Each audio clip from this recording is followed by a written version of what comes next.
안녕하세요. 성경 66권에 담긴 하나님의 사랑을 전하는 채널 한우로 재통의 매일 성경 팟캐스트입니다. 오늘은 빌립보서 3장 묵상글을 중심으로 더 깊은 진리에 대한 탐구, 바로 시작해 보도록 하겠습니다. 오늘 저희가 함께 깊이 들여다볼 묵상글의 주제가 이게 사도 바울이 평생에 걸쳐 쌓아온 아주 근본적인 질문과 맞닿아 있더라고요. 바로 조건 없는 은혜와 또 조건을 내세우는 율법, 이 둘 사이에 아주 치열한 갈등인데요. 특히 바울의 사역 말년에 쓴 빌립보서에서도 이 문제가 여전히 뜨거웠다는 게 참 흥미로워요. 네, 맞습니다. 오늘 묵상글이 바로 그 지점을 파고들어요. 바울이라는 인물의 신앙 여정에서 가장 극적인, 가치관의 대전환을 보여주는 부분이죠. 자신이 가졌던 세상의 모든 자랑거리, 오늘날로 치면 정말 완벽한 스펙이잖아요. 그걸 배설물로 여길 만큼 그에게는 비교조차 할 수 없는 새로운 가치가 생겼다는 거거든요. 그래서 오늘 그 무엇이 대체 무엇이었길래 바울을 이렇게까지 바꿔놨는지 그 이야기를 좀 깊게 해볼까 합니다. 좋습니다. 그럼 그 갈등의 현장으로 바로 들어가 보죠. 묵상글 첫 부분을 보면 바울의 말년에도 초대교회를 계속해서 흔들었던 문제가 있었다, 이렇게 지적하는데요. 바로 초기 기독교 내의 한 분파였던 유대주의자들의 문제였습니다. 이분들이 비유대인 신자들도 할례 같은 유대 율법을 다 지켜야만 진짜 구원을 얻는다, 이렇게 주장해서 갈등이 컸다고 하죠. 근데 바울의 첫 서신인 갈라디아서에서도 이 문제를 엄청 강하게 다뤘는데 수십 년이 지나도 이게 해결이 안 됐다는 게 좀 놀랍네요. 그렇습니다. 그만큼 이게 뿌리 깊은 문제였다는 뜻이죠.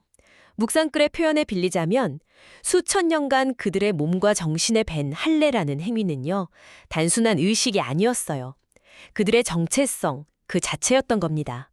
우리는 하나님께 선택받은 민족이다 하는 어떤 증표 같은 거군요. 예수님 믿는 것만으로는 한 2% 부족하다. 이 할례라는 증표가 있어야 비로소 완성된다. 이런 식의 주장이었던 거죠. 와, 듣고 보니 마치 완벽하게 포장된 선물에 굳이 자기가 만든 낡은 리본을 달아야 직성이 풀리는 모습 같아요. 묵상글이 이 시도를 아주 가난오주로 비판하더라고요. 은혜의 복음 위에 인간의 노력이라는 조건 딱지를 붙이려는 사악한 시도라고요. 바울은 이런 삶의 방식을 십자가의 원수로 행하는 삶, 그리고 땅의 일만 생각하는 삶이라고 아주 엄중하게 경고했다고 하죠. 네, 바로 그 조건 딱지라는 개념이 핵심입니다. 하나님의 무조건적인 사랑과 은혜는 말 그대로 아무 조건 없이 주어지는 선물이잖아요. 근데 여기에 인간의 행위, 예를 들어 할례나 특정 율법 준수 같은 조건을 딱 덧붙이는 순간 복음의 본질이 완전히 다른 것이 되어버린다. 이게 바울의 절박한 외침이었어요. 이건 단순한 교리 논쟁이 아니었던 거죠. 은혜냐 행위냐 복음의 심장을 지키기 위한 영적 전쟁의 최전선이었던 셈입니다. 그러니까 은혜냐 행위냐의 싸움이 최전선이었다는 건데 이런 추상적인 논쟁을 바울이 어떻게 풀어갔을지 궁금해지네요. 그냥 믿음이 더 중요합니다 라고만 할 수는 없었을 텐데요. 맞습니다. 여기서 바울이 아주 흥미로운 전략을 사용해요. 논쟁을 피하는 대신에 오히려 정면으로 부딪힙니다. 묵상글에 따르면 바울은 유대주의자들이 그토록 자랑하는 조건들, 그거 자기도 다 갖췄었다. 아니 그들보다 훨씬 더 뛰어났었다. 이렇게 당당하게 자기 스펙을 공개해버립니다. 일종의 자기소개서 이력서를 그냥 던져버린 셈이군요. 그렇습니다. 그것도 아주 화려한 이력서죠. 자신이 얼마나 철저한 유대인이었는지를 하나하나 나열해요. 나는 난지 8일 만에 할례를 받았다.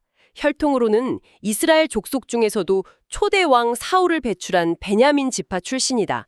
나는 히브리인 중에 히브리인요. 율법 준수로는 누구보다 엄격한 바리새인이었다. 심지어 율법의 의로는 흠이 없을 정도로 열심을 냈던 사람이었습니다. 유대주의자들이 내세우는 모든 조건을 자신은 이미 최상의 레벨로 만점을 받고도 남을 만큼 다 갖추고 있었다는 선언이죠. 와, 그 정도면 거의 유대인으로서 가질 수 있는 모든 명예를 다 가진 거네요. 그런데 바로 그 다음 고백이 정말 충격적입니다. 그 모든 인간적인 자랑, 누구도 따라올 수 없었던 그 율법을 향한 열심과 성취가 그리스도를 아는 지식에 비하면 배설물과 같이 부질없고 무가치한 것들이라고 선언하니까요. 솔직히 배설물이란 표현은 좀 과격하게 들리는데요. 자신이 평생을 바쳐 이런 걸 그렇게까지 표현하는 건 단순히 가치관이 변했다는 걸 넘어서 어떤 분노나 혐오감마저 느껴져요. 왜 이렇게 극단적인 단어를 선택했을까요? 아주 중요한 질문입니다.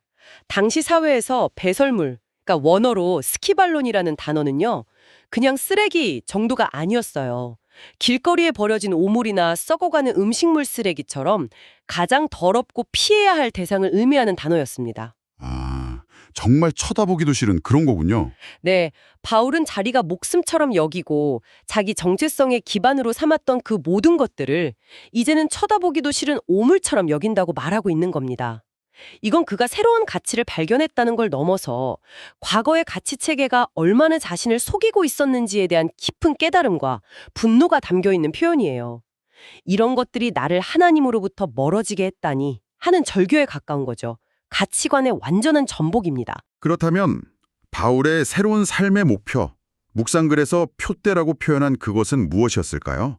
그 모든 것을 오물처럼 버리고서라도 붙잡고 싶었던 단 하나는 뭐였을까요? 묵상글은 그 답을 빌립보서 3장 10절 말씀에서 찾고 있습니다. 바로 그리스도를 알고 그의 부활의 능력을 경험하며 그의 고난에 동참해서 그의 죽으심을 본받는 것. 묵상글은 이걸 한마디로 내가 죽고 그리스도로 사는 삶이라고 압축해서 설명하거든요. 이건 더 이상 율법 조항을 지켜서 점수를 쌓는 방식이 아닌 거죠. 예수님이라는 인격 그 자체와 깊이 연합하고 동행하는 삶, 그분의 삶의 방식에 참여하는 관계로 바뀐 겁니다. 아, 그러니까 자신이 율법을 지켜서 쌓아올린 자기 의가 아니라 오직 예수 그리스도를 믿음으로 얻는 하나님께로부터 난 의, 즉 관계를 통해 주어지는 새로운 신분을 얻었다는 거군요. 정확합니다. 그래서 자신이 가졌던 모든 화려한 스펙을 다 잃어버리고 손해로 여길지라도 오직 예수 그리스도를 얻고 그 안에서 발견되는 것. 그것이 비교할 수 없이 가장 고상하고 가치 있는 것이라고 선포하는 겁니다. 잠깐만요. 그럼 여기서 또 다른 질문이 생기네요. 바울에게는 이렇게 인생을 뒤바꿀 만한 충격적인 깨달음이었는데 왜 유대주의자들은 그토록 이 조건 없는 사랑, 이른바 아가페 사랑을 불편해하고 거부했을까요? 그들도 같은 하나님을 믿는다고 하면서 왜 그 은혜를 받아들이지 못하고 자꾸만 조건이라는 낡은 리본을 붙이려고 했을까요? 네, 묵상글은 그 심리적 저항의 뿌리를 아주 날카롭게 분석합니다. 그들에게 조건 없는 아가페 사랑은 자신들의 존재 기반을 흔드는 두 가지 거대한 위협이 있었다고 설명해요. 첫째는 그들이 수천 년간 공들여 쌓아온 자기의라는 바벨탑을 완전히 무너뜨리는 것이었습니다. 자기의라는 바벨탑이요? 네, 나는 율법을 이렇게나 잘 지켰다. 나는 할례를 받았다.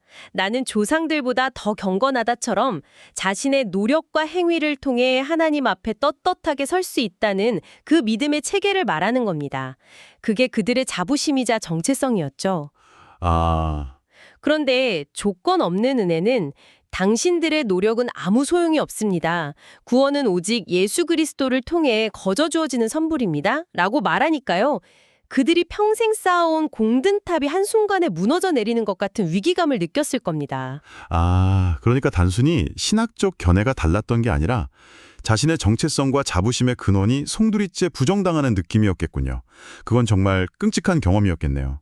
그리고 묵상글은 두 번째 이유도 지적하죠. 맞습니다. 두 번째 이유는 그것이 하나님의 선택받은 선민이라는 민족주의적인 특권의식을 뿌리 뽑는 것이었기 때문입니다. 그들은 혈통적으로 아브라함의 자손이라는 사실에 엄청난 자부심을 가지고 있었어요. 우리는 선택받은 민족, 너희와는 다르다라는 어떤 우월감이죠. 그런데 하나님의 은혜가 할례나 혈통 같은 조건 없이 그들이 무시하던 이방인에게도 똑같이 주어진다고 하니까 그들이 가진 민족적 혈통적 우월감이 설 자리를 잃게 되는 겁니다. 이제 퍼즐이 맞춰지는 느낌입니다. 결국 그들이 율법이라는 조건을 손에서 놓을 수 없었던 이유는 아가페 사랑이 그들의 개인적인 자기의와 집단적인 민족적 특권의식이라는 두 개의 큰 기둥, 즉 그들의 정체성 자체를 위협했기 때문이군요.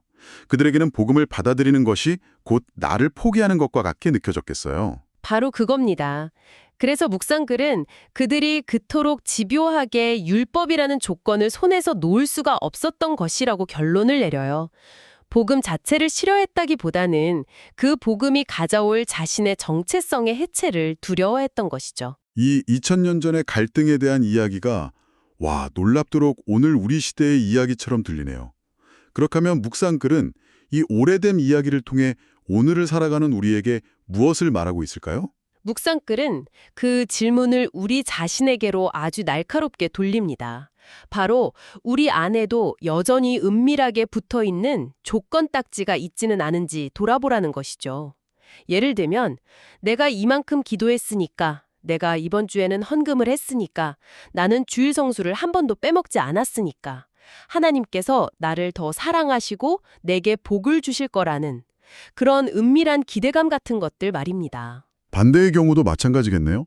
내가 이런 죄를 지었으니까, 내가 요즘 기도 생활을 소홀히 했으니까 하나님께서 나를 덜 사랑하실 거고 나를 외면하실 거라는 생각도 결국 같은 맥락의 조건 딱지인 셈이군요. 맞습니다. 이 모든 것이 바로 하나님과의 관계를 거래의 관계로 만드는 조건 딱지입니다. 묵상글은 아주 단호하게 건면해요. 내 속에 여전히 붙어있는 그런 조건 딱지가 보인다면 바울처럼 과감하게 그것을 배설물로 여기고 버려야 한다고요. 그리고 우리의 행위나 감정 상태와는 상관없이 오직 십자가로 확증된 변하지 않는 아가페 사랑만을 붙잡고 주님과 친밀히 동행하는 삶을 살아야 한다고 말합니다. 머리로는 알겠는데 그게 참 쉽지 않은 것 같아요. 우리는 너무나 성과 중심적인 사회에 살고 있어서 아무것도 하지 않았는데 사랑받는다는 걸 오히려 불편하게 느끼기도 하니까요. 그래서 묵상글은 이것이 지적인 동의를 넘어선 결단이 필요하다고 강조합니다. 바울이 자신의 모든 것을 배설물로 여기는 결단을 했던 것처럼요. 우리도 하나님의 무조건적인 사랑을 가로막는 우리 안의 교만이나 자기의 혹은 반대로 깊은 열등감이나 죄책감 같은 것들을 과감히 예수님의 십자가 앞에 내려놓는 결단이 필요한 겁니다. 그럴 때 비로소 조건 없는 사랑을 온전히 누리는 자리로 나아갈 수 있게 되는 것이죠. 묵상글 마지막에 나오는 기도가 오늘 나눈 이야기의 핵심을 잘 보여주는 것 같습니다. 제가 한번 읽어보겠습니다. 오직 그리스도 예수를 아는 지식이 가장 고상하다고 했던 바울처럼 저도 주님을 더 깊이 알아가기 원합니다. 하나님의 사랑을 막힘없이 흘려보내는 깨끗한 통로, 은혜 속의 강한 통로, 크고 넓은 통로가 되기 원합니다. 이 기도문이 마음에 깊이 남네요. 네, 이 기도는 오늘 우리가 나눈 모든 이야기의 결론과도 같습니다. 단순히 하나님의 사랑을 받기만 하는 수혜자에서 그치는 게 아니라 그 받은 사랑을 다른 사람에게 막힘없이 흘려보내는 통로가 되기를 소망하고 있기 때문이거든요. 묵상글은 성령님께서 우리 안에 시작하신 이 착한 일을 신실하게 이루어 가실 것을 믿으면서 그 사랑을 실제로 누리고 나누는 삶으로 우리를 초청하는 것으로 마무리됩니다. 결국 바울이 발견한 가장 고상한 지식은 머리로 하는 신학 지식이 아니라 예수님과 인격적으로 동행하며 그 사랑을 경험하고 나누는 삶, 그 자체였던 셈입니다. 그렇군요. 사도 바울이 자신의 모든 것을 버리고서라도 얻고자 했던 가장 고상한 지식, 그것은 복잡한 율법 조항이나 철학이 아니라 바로 예수 그리스도 그분이었습니다. 오늘 이 묵상글을 통해 우리 안에 여전히 남아있는 조건들은 무엇인지, 그리고 우리가 붙잡아야 할 유일한 가치는 무엇인지 다시 한번 깊이 생각해보는 시간이 되셨을 기를 바랍니다. 마지막으로 듣고 계신 여러분께 제모일 하나 드리고 싶습니다. 바울이 자신의 화려한 이력을 배설물로 여겼던 것처럼 오늘 여러분이 그리스도를 아는 지식과 도저히 바꿀 수 없다고 고백할 수 있는 여러분만의 배설물은 무엇입니까? 어쩌면 그것은 여러분의 성공이나 자존심일 수도 있고 혹은 여러분을 올가매는 깊은 상처나 열등감일 수도 있겠습니다. 그 모든 것을 내려놓고 오직 그리스도만을 가장 귀한 보물로 붙잡는 은혜가 있기를 바랍니다. 여러분의 댓글과 구독, 좋아요는 하나님의 사랑을 온 세상에 전파하는 데 큰 도움이 됩니다. 사랑하는 주변 지인분들께 많이 알려주시기 바랍니다. 그럼 다음 시간에 더 좋은 내용으로 찾아뵙겠습니다. 감사합니다.